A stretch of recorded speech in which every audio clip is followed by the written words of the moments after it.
नमस्कार, स्वागत है आपका हमारे इस YouTube चैनल पर। मैं मुनमुन श्रीवास्तव आपका हार्दिक अभिनंदन करता हूं। हमारे साथ एक बार फिर है DUK school of open learning के प्रिंसिपल प्रोफेसर उमाशंकर पांडे और हम हाजिर हैं उनके पास आपके सवालों को लेकर। स्वागत है प्रोफेसर पांडे हमारे चैनल पर। नमस्कार सर, SOL पर यह आरोप लगाया जा रहा है कि चूँकि SOL के पास सेकेंड सेमेस्टर का स्टडी मटेरियल नहीं है, खासतौर पर जो एक पेपर रहा है सोशल मीडिया एंड ब्लॉग लेखन, तो इसलिए कहा जा रहा है कि बच्चे इस पेपर को चेंज करा लें।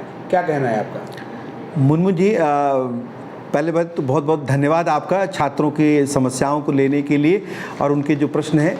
पहले मैं उनके जितने भी आरोप हैं बिल्कुल बेबुनियाद हैं, इसलिए कहना चाहता हूं कि आप प्रत्यक्षदर्शी हैं।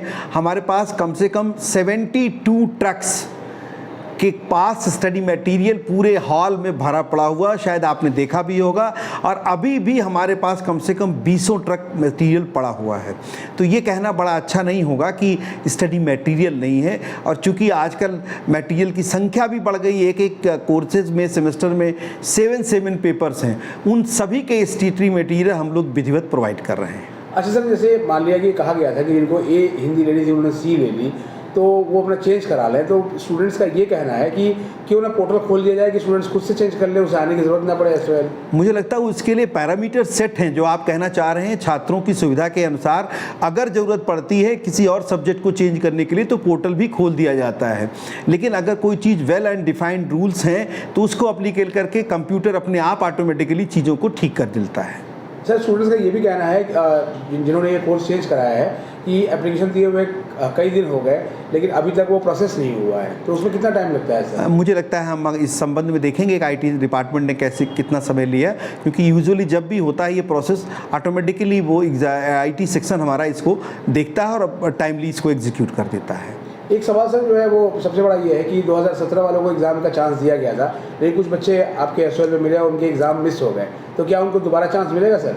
इस विश्वविद्यालय में आप अच्छी तरीके से जानते हैं मुनमुन जी, इस प्रकार का कोई भी निर्णय विश्वविद्यालय प्रशासन ही और खासकर जो परीक्षा विभाग है वही लेता है। वही डेट बढ़ा सकते हैं, वही अगर आगे पीछे कुछ करना होगा तो वो बताएंगे इस बारे में। लेकिन बच्चों का तो सर रिजल्ट के लिए भी खासतौर पर अगर 3rd और 5th सेमेस्टर की बात करें तो मतलब इंतहा हो गई है रिजल्ट के इंतज़ार की। कुछ है कि मतलब कब तक रिजल्ट आएगा? जो हमको जानकारी मिली है मुनमुन जी, मेरे हिसाब से रिजल्ट 1-2 दिन में आ जाएगा। रिजल्ट प्रोसेसिंग के मोड में है और बहुत ही जल्दी वो रिजल्ट डिक्लेयर हो जाएंगे। एक सर आपने कहा था कि जो सेकेंड सेमेस्टर का कोर्स स्ट्रक्चर को डिफाइन करने के लिए वेबिनार वगैरह करेंगे, तो बच्चों को अभी भी सर स्ट्रक्चर समझ में नहीं आ रहा है, तो ये कब होगा सर?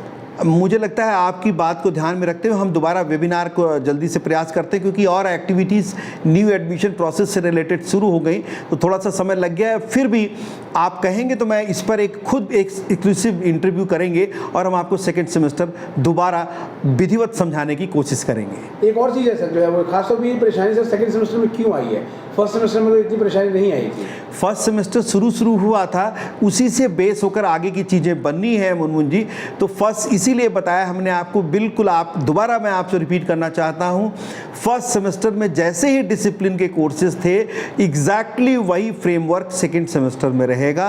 फ़र्क इतना आएगा कि आपको जो सेक के कोर्सेज हैं वो चेंज हो जाएंगे, जो AEC के कोर्सेज हैं वो चेंज हो जाएंगे, वैक के कोर्सेज चेंज हो जाएंगे। जो चीज़ आपने फर्स्ट सेमेस्टर में पढ़ी वो नहीं पढ़नी है वो सेकेंड सेमेस्टर में। फर्स्ट सेमेस्टर में अगर EVS जहाँ पढ़ी थी आपने उसकी जगह यहाँ पर दूसरी चीज़ें दी जा रही हैं। डिसिप्लिन कोर्सेज में मैंने आपको पहले भी उदाहरण दिए थे, अगर आपने जो मेजर ले रखे थे फर्स्ट सेमेस्टर में वही मेजर सेकेंड सेमेस्टर में रहेंगे। यानी कि सब्जेक्ट सिलेक्शन को लेकर कोई गड़बड़ी नहीं है, किसी भी तरीके का कोई भी कंफ्यूजन छात्रों के बीच नहीं होना चाहिए। बहुत बहुत धन्यवाद सर। नमस्कार।